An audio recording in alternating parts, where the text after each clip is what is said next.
Maintenance fees are again, they're very important to understand, and our natural instinct as consumers is sometimes they get the lowest price, but again, best value, it doesn't mean the lowest price. Because all too often, when a development is being built out of the ground, the developer has one modus operandi, and that is to sell these units, build them as quickly as he can, and sell them as quickly as he can.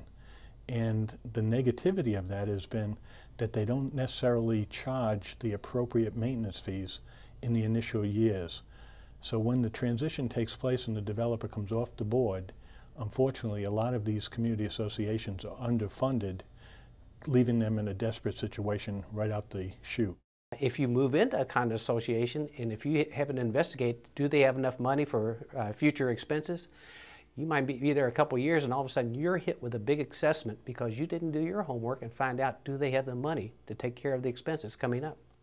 Part of the problem that we have is that for the last 35 years there's been an advertising slogan with association living, particularly with condominiums: no maintenance, low maintenance. And a problem is that at a very deep level, some people really believe that advertising slogan. They truly believe it. When I first started looking, I lived in homes for like 40 years, and I didn't want to be tied down to a home anymore.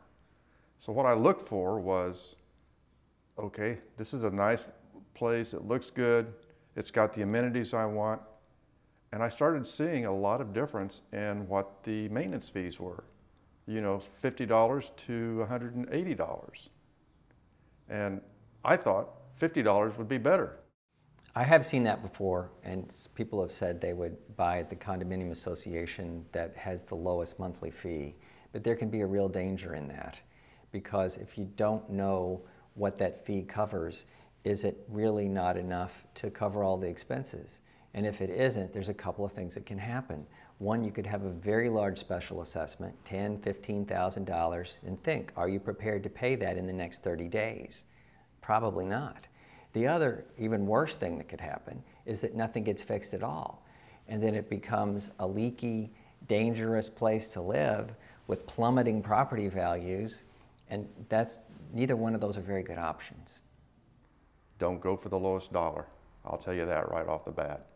A special assessment is different from the regular monthly assessment. Some people call it a maintenance fee, but a more popular term now is the regular monthly assessment.